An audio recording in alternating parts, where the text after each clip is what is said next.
ಆ ರೀತಿ ಹೋಗುವಂಥ ಸನ್ನಿವೇಶ ಏನು ನಮಗಿಲ್ಲ. ಇಷ್ಟು ಹೇಳಿದ ಮೇಲೆ ಎಲ್ಲದಕ್ಕೂ ಉತ್ತರ ಕೊಟ್ಟೆ ಹೋಗ್ತೇವೆ. ಸೊ 53ನೇ ಇಸ್ವಿಯಲ್ಲಿ ನಮ್ಮ ತಾತ ಲೀಸ್ ತಗೊಂಡಿದ್ದು, ಆವತ್ತಿಂದ ಇವತ್ತಿನವರೆಗೂ ಇದ್ದೇವೆ. ನಮ್ಮ ತಾತನವರಿಂದ ಈ 20 ಎಕರೆ ನಮ್ಮ ಚಿಕ್ಕಪ್ಪ ಚನ್ನರಾಯಗೌಡ ಅಂತ ಅವರು ಭಾಗಕ್ಕೆ ಹೋಗಿದ್ದು. ಅವರು ತೀರೋದ್ಮೇಲೆ ಅವರ ಹೆಂಡತಿಯವರ ಹೆಸರಿಗೆ ಹೋಗಿದ್ದು. ಆಮೇಲೆ 2001ನೇ ಇಸ್ವಿಯಲ್ಲಿ ನಾವು ಒಟ್ಟು ಕುಟುಂಬದ ಆಸ್ತಿಗಳನ್ನ ವಿಭಾಗ ಮಾಡಿಕೊಂಡಾಗ ನನ್ನ ಹುಟ್ಟಿದವರ ಜೊತೆಗೆ ಬಂದಿರುವಂತಹದ್ದು ಇದು. ಆವಾಗ 2000 ಇದು ನಾವು ಖರೀದಿ ಮಾಡಿದ್ದು ಯಾವಾಗ 53. ನಾನು ಹುಟ್ಟೇ ಇರಲಿಲ್ಲ. ಆವಾಗಂದು ಜಮೀನಿದು. ಆವಾಗ 256 ಎಕರೆ ಸಂಪೂರ್ಣ ಮಹಾರಾಜರಿಗೆ ದುಡ್ಡು ಕೊಟ್ಟು ಖರೀದಿ ಮಾಡಿರುವಂಥ ಜಮೀನು. ಅಲ್ಲಿಂದ ಇಲ್ಲಿವರೆಗೂ ನಾವು ವ್ಯವಸಾಯ ಮಾಡಿಕೊಂಡು ಬಂದಿದ್ದೇವೆ. ಇವತ್ತು ವ್ಯವಸಾಯಕ್ಕೆ ಮೀಸಲಾಗಿರೋದು ಬಿಟ್ಟರೆ ಅಲ್ಲಿ ಬೇರೆ ಯಾವ ಚಟುವಟಿಕೆನೂ ಇಲ್ಲ. ಯಾರಾದರೂ ಬೇಕಾದರೂ ಬಂದು ನೋಡ್ಬೋದು. 1 ಇಂಚು ಏನಾದರೂ ನಾವು ಯಾವುದಾದ್ರೂ ಒತ್ತುವರಿ ಮಾಡಿದರೆ ಧಾರಾಳವಾಗಿ ನೀವು ಸರ್ಕಾರಕ್ಕೆ ಅದನ್ನು ನೀವೇ ಬಂದು ಸದನದ ವಿರೋಧ ಪಕ್ಷದವರೇ ಬಂದು ಇನ್ಸ್ಪೆಕ್ಷನ್ ಮಾಡಿ, ಇಲ್ಲ ಇದು ದಾಖಲೆಗಳನ್ನು ನೋಡಿ ಒತ್ತುವರಿ ಆಗಿದೆ ಅಂತ ಹೇಳಿದ್ರೆ ಧಾರಾಳವಾಗಿ ನಾವು ಸರ್ಕಾರಕ್ಕೆ ಬಿಟ್ಟುಕೊಡ್ತೇವೆ. ಬಂದು ವಿಚಾರ ಮಾಡಿ. ಅಲ್ಲಿ ನೀವೇ ಅಧಿಕಾರಿಗಳನ್ನು ಕರೆಸಿ ಸ್ಪಾಟ್ಗೆ ಬೇಕಾದರೆ ವಿಚಾರಣೆ ಮಾಡಲಿ. ಇದು 53ನೇ ಇಸ್ವಿಯಿಂದ ನಾವು ಕ್ರಯದ ಮುಖಾಂತರ ಪಡ್ಕೊಂಡು ನಮ್ಮ ತಾತನವರಿಂದ ನಮ್ಮ ಚಿಕ್ಕಪ್ಪನವರಿಂದ ಭಾಗ ಆದಮೇಲೆ ನಮ್ಮ ಭಾಗಕ್ಕೆ ಬಂದಿದೆ ಅಷ್ಟೇ. ಇದು ಆ ನಂತರ ಬಂದಿರುವಂತಹದ್ದು. 2024ರಲ್ಲಿ ಏನು ಖಾತೆ ಆಗಿದೆ ಅಂತ ಹೇಳ್ತಾರೆ. ನಮ್ದು ಭಾಗ ಆಗಿದ್ದು 2001ನೇ ಇಸ್ವಿಯಲ್ಲಿ. ಮಧ್ಯದಲ್ಲಿ ಏನಾಯ್ತು, ಆ ವಿಭಾಗದ ಮೇಲೆ ಸಿವಿಲ್ ಕೋರ್ಟ್ಗೆ ಡಿಸ್ಪ್ಯೂಟ್ ಹೋಯ್ತು. ಡಿಸ್ಪ್ಯೂಟ್ ಸೆಟ್ಲ್ ಆಗಿದ್ದು 2022ರಲ್ಲಿ ಸೆಟ್ಲ್ ಆಯಿತು. ಅದರ ಪ್ರಕಾರ ಆ ನಂತರ 2023-24ರಲ್ಲಿ ಖಾತೆ ಆಗಿದೆ. ಹಂಗಾಗಿ 24ರಲ್ಲಿ ಖಾತೆ ಆಗಿದೆ ಏನೋ ಮಾಡಿಬಿಟ್ರು. ಖಾತೆ ನಮಗೆ ಇದು ಆ ಕಾಲದಿಂದನೂ ಇರುವಂಥ ಜಮೀನು ಪಾರ್ಟಿಷನ್ ಮತ್ತೆ ಕೋರ್ಟಲ್ಲಿ ಚಾಲೆಂಜ್ ಆಗಿ ಅದು ಮತ್ತೆ ಅಮಿಕಬಲ್ ಆಗಿ ಸೆಟ್ಲ್ ಆಗಿ ಆ ನಂತರ 23-20 ಎಲ್ಲ ಸರ್ವೆ ನಂಬರ್ಗಳು 23-24ರಲ್ಲಿ ನಮ್ಮ ಹೆಸರಿಗೆ ಆಗಿರುವಂತಹದ್ದು. ಬರೀ ಇದೊಂದೇ ಅಲ್ಲ, ಎಲ್ಲ ಸರ್ವೆ ನಂಬರ್ಗಳು ಆ ಊರಿನಲ್ಲಿ ಇರುವಂತಹದ್ದು. ಸೊ ಈ ಊರಿನಲ್ಲಿ ವಿಶೇಷತೆ ಏನಂದ್ರೆ ಇದೊಂದು ವಿಲೇಜ್. ಇದು ಕಂದಾಯ ಗ್ರಾಮ. ಇದು ಇನಾಮು ಒರಿಜಿನಲಿ ಜೋಡಿ ಇನಾಮು. It's a revenue village. But ವಿಶಿಷ್ಟತೆ ಏನಂದ್ರೆ ಇದರಲ್ಲಿ ನಮ್ದು ಒಂದೇ ಕುಟುಂಬ, ಇನ್ಯಾವ ಊರು ಇಲ್ಲ. ಇಲ್ಲಿ ಈ ಊರಿನಲ್ಲಿ ಇನ್ನೊಬ್ಬರು ಇಲ್ಲ, ನಮ್ದು ಒಂದೇ ಫ್ಯಾಮಿಲಿ. ನೀವು ಬನ್ನಿ, ದಯವಿಟ್ಟು ಬಂದ್ ನೋಡಿ, ಸ್ನೇಹಿತರಾಗಾದ್ರೂ ಬಂದ್ ನೋಡಿ. ಇಲ್ಲ ಅಂತ ಹೇಳಿದ್ರೆ ವಿರೋಧ ಪಕ್ಷದವರಾಗಿನೂ ಬಂದ್ ನೋಡಿ.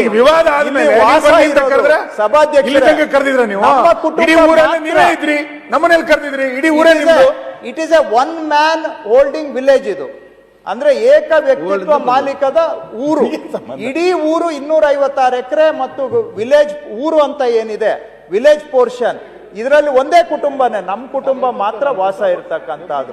53ನೇ ಇಸ್ವಿಯಿಂದ ಇದು ಸಂಪೂರ್ಣವಾಗಿ ನಮ್ಮಲ್ಲಿರ್ತಕ್ಕಂಥದ್ದು. ಹಾಗಾಗಿ ಸಭಾಧ್ಯಕ್ಷರೇ, ಬೇಕಾದ್ರೆ ನಾನು ಇದನ್ನ ಇನ್ನೂ ರಿಟರ್ನ್ ಸ್ಟೇಟ್ಮೆಂಟ್ ಅನ್ನು ಕೂಡ ಕಳಿಸ್ಕೊಡ್ತೇನೆ, ಟೇಬಲ್ ಮಾಡ್ತೇನೆ.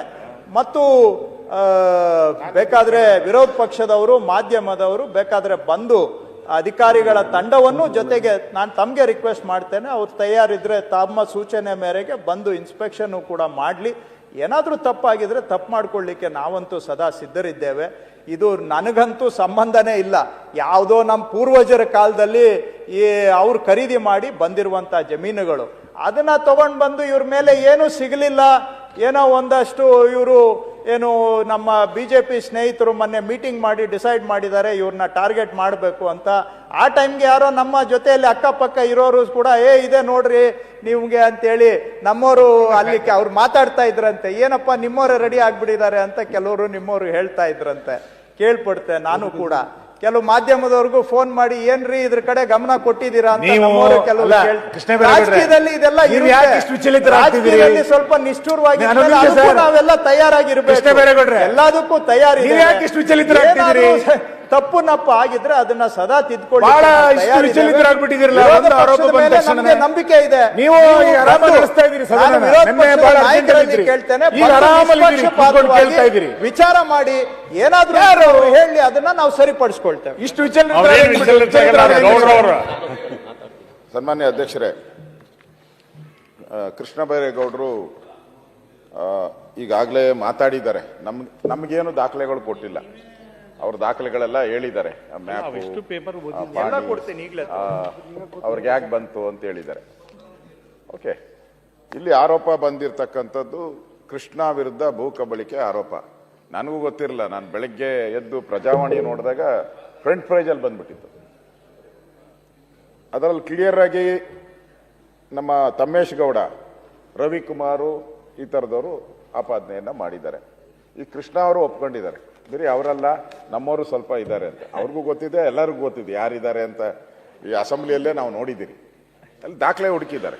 ಇಲ್ಲಿ ನಮಗೆ ಭಾಳ ಇಂಪಾರ್ಟೆಂಟ್ ಆಗಿ ನಾವು ಕೇಳೋ ಅಂಥದ್ದು, ಇಲ್ಲಿ ಅವ್ರು ಹೇಳಿರೋ ಪ್ರಕಾರ ಇದು ಜೋಡಿ ಗ್ರಾಮ ಅಂತ ಒಂದು ಕಡೆ ಹೇಳಿದ್ದಾರೆ, ಇನ್ನೊಂದು ಕಡೆ ಇನಾಮ್ತಿಯಿಂದ ಬಂದಿದೆ ಅಂತ ಹೇಳ್ತಾರೆ, ಇನ್ನೊಂದು ಕಡೆ ಮೈಸೂರು ಮಹಾರಾಜರ ಒಂದು ಪ್ರಾಪರ್ಟಿಯಿಂದ ಇದಾಗಿದೆ ಅಂತ ಹೇಳಿದ್ದಾರೆ. 52ನೇ ಇಸ್ವಿಯಿಂದ ಇದು ಟ್ರಾನ್ಸಾಕ್ಷನ್ ಆಗಿದೆ.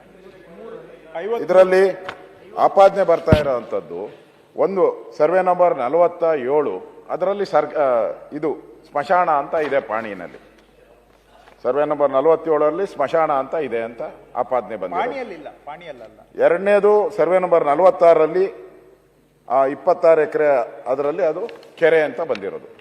ಎರಡು ಸರ್ವೆ ನಂಬರಲ್ಲಿ ಕೆರೆ ಮತ್ತು ಸರ್ಕಾರಿ ಸ್ಮಶಾನ ಅಂತೇಳಿ ಬಂದಿರೋವಂಥದ್ದು ಈಗ ಅವ್ರ ಮೇಲೆ ಆಪಾದನೆ ಬಂದಿರತಕ್ಕಂಥದ್ದು. ಯಾವಾಗ ರೆಗ್ಯುಲರ್ ಪಾಣಿ, ಕೈಯಲ್ಲಿ ಬರೆಯೋ ಪಾಣಿ ಇತ್ತಲ್ಲ, ಆವಾಗ ಇಲ್ಲಿ ತಿದ್ದುಪಡಿಯಾಗಿದೆ. ಕಂಪ್ಯೂಟರೈಸ್ ಪಾಣಿ ಆಗೋ ಸಂದರ್ಭದಲ್ಲಿ ಇದನ್ನ ರೆಗ್ಯುಲರೈಸ್ ಮಾಡ್ಕೊಂಡಿದ್ದಾರೆ. ಹಿಂದೆ ಇದು ಒಂದ್ಸರಿ ಕೆರೆ ಆಲ್ವೇಸ್ ಅದು ಕೆರೆ ಅಂತಾನೆ, ಒಂದ್ಸರಿ ಸ್ಮಶಾನ ಅದು ಆಲ್ವೇಸ್ ಸ್ಮಶಾನ ಅಂತ. ಇಲ್ಲಿ ಬಹಳ ಗೊಂದಲ ಕಾಣಿಸ್ತಾ ಇರೋವಂಥದ್ದು. ಇವಾಗ ಕೃಷ್ಣ ಬೈರೇಗೌಡ ಅವರು ಹೇಳ್ತಾ ಇರೋವಂಥದ್ದು, ಇಲ್ಲಿ ನಮ್ಮ ಹತ್ರ ಕೊಟ್ಟಿರೋವಂಥ ದಾಖಲೆಗಳನ್ನು ನೋಡಿದ್ರೆ ಒಂದಕ್ಕೊಂದು ಟ್ಯಾಲಿನೇ ಆಗ್ತಾ ಇಲ್ಲ. ಅದಕ್ಕೆ ಮೂಲತಃ ಏನಿದು, ಮೂಲತಃ ಇದು ಕೆರೆನ ಸ್ಮಶಾನನ ಬದಲಾವಣೆ ಆಗಿದ್ರೆ ಹೇಗೆ ಬದಲಾವಣೆ. ಮತ್ತೆ ಕೃಷ್ಣ ಅವರು ಹೇಳಿದ್ದಾರೆ ನಾನು ಚರ್ಚೆಗೆ ಸಿದ್ಧ ಅಂತ. ಅದಕ್ಕೂ ತಾವು ಕೂಡ ಇದನ್ನ ಚರ್ಚೆ ಅಲ್ಲ, ತನಿಖೆಗೆ ಸಿದ್ಧ ಅಂತಾನು ಹೇಳಿದ್ದಾರೆ. ಯಾರು ಬಂದ್ಬೇಕಾದ್ರೂ ತನಿಖೆ ಮಾಡಿ ಅಂತ ಹೇಳಿದ್ದಾರೆ. ಅದಕ್ಕೆ ಅದನ್ನ ಆಸ್ ಎ ರೆವಿನ್ಯೂ ಮಿನಿಸ್ಟರ್ ಇವರು ತಪ್ಪೇನೋ ಮಾಡಿಲ್ಲ ಅಂತ ಹೇಳಿದ್ರೆ ಅದಕ್ಕೆ ತನಿಖೆ ಕೊಡ್ಲಿ, ತನಿಖೆ ಮಾಡಲಿ.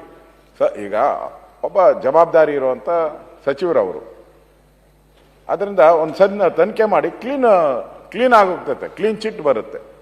ತಪ್ಪಿದ್ರೆ ತಪ್ಪು ಅಂತ ಆಗ್ತೈತೆ, ಸರಿ ಇದ್ರೆ ಸರಿ ಅಂತ ಆಗ್ತೈತೆ. ಅದರಿಂದ ನನಗೂ ಈಗಲೇ ದಾಖಲೆ ಬಂದಿರೋದ್ರಿಂದ ಹೆಚ್ಚು ನನಗೇನು ಇದರಲ್ಲಿ ಮಾಹಿತಿ ಇಲ್ಲ. ಅದಕ್ಕೋಸ್ಕರ ನಾನು ಕೃಷ್ಣ ಅವರು ಇಷ್ಟು ಓಪನ್ ಆಗಿ ಮಾತಾಡ್ತಾ ಇರೋದ್ರಿಂದ ಅವರು ಅದನ್ನ ತನಿಖೆಗೆ ಒಪ್ಪಿಸ್ಬಿಟ್ರೆ ಮುಗೀತು, ಅಲ್ಲಿಗೆ ಸತ್ಯಾಸತ್ಯ ಹಾಲು ಬರ್ತತೆ, ನೀರಾಗುತ್ತೆ. ಅದಕ್ಕೋಸ್ಕರ ನಾನು ನಮ್ಮ ಪಾರ್ಟಿಯಿಂದ ನಾನು ಕೂಡ ಇದನ್ನ ಅವರು ತನಿಖೆಗೆ ಒಪ್ಪಿಸ್ತಾರೆ. ತಾವು ಹೇಳಿದ್ರೆ ತನಿಖೆಗೆ ಒಪ್ಪಿಸಿ, ಅದರಿಂದ ಸತ್ಯಾಸತ್ಯತೆ ಹೊರಗಡೆ ಬರಲಿ. ನಾವು ವಿರೋಧ ಪಕ್ಷದವ್ರು ಹೋಗೋದು ಬೇಡ, ಅವರು ಭಾಳ ಸರಿ ಇರಲ್ಲ ಅದೆಲ್ಲ. ಅದೊಂದು ದೊಡ್ಡ ಶೋ ಮೀಡಿಯಾ ಇದು ಆಗ್ತೈತೆ. ಅದ್ರ ಬದಲು ಬೇಡ, ಮೀಡಿಯಾದವರು ನಾವ್ಯಾರು ಬರೋದು ಬೇಡ. ನಾವ್ಯಾಕೆ ಹೋಗ್ಬೇಕಲ್ವಾ? ನಾವು ಹಂಗಾಗಲ್ಲ, ನಾವು ಹೋಗೋಕ್ಕಾಗಲ್ಲ. ನಾವೇನೋ ಬರ್ಬೇಕಂದ್ರೆ ನೀವು ಬರ್ಬೇಕು ನಮ್ಮ ಜೊತೆ, ಅಲ್ಲ ನೀವು ಬರ್ಬೇಕು ನಮ್ಮ ಜೊತೆ, ನಾವು ಹೋಗ್ಬೇಕು ಅಂತಂದ್ರೆ. ಅದಕ್ಕೆ ನೀವು ಬರೋದು ಬೇಡ, ನಾವು ಹೋಗೋದು ಬೇಡ. ತನಿಖೆ ಮಾಡಿ.